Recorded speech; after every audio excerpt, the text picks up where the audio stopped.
simoy ng hangin. May mga makukulay na parol na nakabitin. Hudyat lang yan na ang Pasko malapit na sumapit. Isang tabi mo muna ang mga puot at galit. Tayo ay magkaisa para sa Kapaskuhan. Palaganapin ang pag-ibig, tayo ay magtulungan. Marami kamang kamali ang nagawa sa buhay mo. Malay mo ngayong Pasko na ang mitsa ng pagbabago. Please, wala nang away, peace na sa kaaway. Para sa Panginoon tayo ay magbigay pugay. Bilis naman ang araw pag busy ka sa buhay. Kaya ngayong Pasko buong puso mo alay ang kapayapaan, kabutihan at pagmamahal na tunay na hindi matutumbasan ng mga material na bagay. Ang magandang regalo para sa isa't isa. Itigil na ang pagtatalo, tayo ay magkaisa. Halina't balutin ng kaligayahan, kalimutan ng pinagtalunan.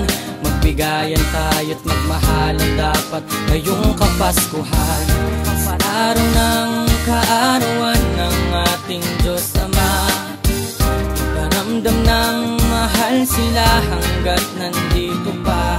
Pasko na naman, araw ng pagmamahalan, araw ng pagbibigayan, araw ng kapanganakan ng ating Diyos Ama na sa atin ay di nagsasawang umunawa kahit tayo'y lubos na makasalanan. Ikaw man ay mahirap at siya na may mayaman, sa paningin ng Diyos tayo ay pantay-pantay lamang kahit na walang-wala na. Basta't magkakasama, anuman ang matamasa ay tiyak makakayanan. Kaya ngayong Pasko sana'y magkaisa, kahit estado at relihiyon ay magkaiba. Sana kahit hindi Pasko ay maging mabait sa nakapaligid sa akin, sa'yo at sa kanila. At least tigilan na ang mga sunod-sunod na gera. Holdapan, kidnapan, tapos ipapalit sa pera. Ang isipin nyo wala man o meron ng yung lamesa, mas mahalaga pa rin kumpleto ang buong pamilya.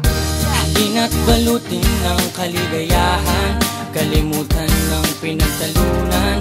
Magbigayan tayo't magmahalan dapat ngayong Kapaskuhan.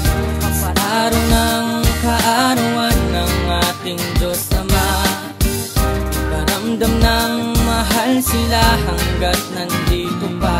Bago sumapit ang Pasko, iwagit na ang galit sa puso at tayo'y magsalo-salo at wag na tayong magtalo. Makipagsundo na tayo sa mga nakaaway para kahit saan ay malaya nang naglalakbay. Huwag isipin na sapat na ang konting alaga, bagkus pilitin na magkaisa, yun ang mahalaga. Di makukumpleto ang Pasko kung walang pag-ibig na mananaig sa bawat Pilipino at sa buong daigdig. Sapagkat masaya kung lahat sama-sama, lahat makakaya, mabigat man ang problema ating matutugunan, hindi lang sa Kapaskuhan. Araw-araw ay Pasko kung laging magtutulungan. Kaya sumabay na sa pagbabago ng taon, maiksi lang ang buhay kaya atin ang ibaon. Salimot ang mga nagawang mali noon at pagpatawad tulad ng pagpapatawad ng ating Panginoon.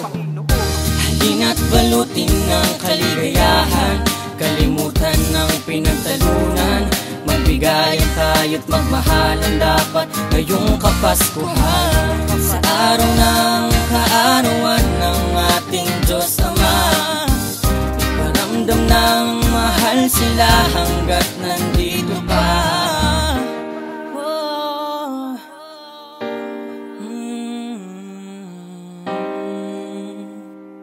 Maligayang Pasko.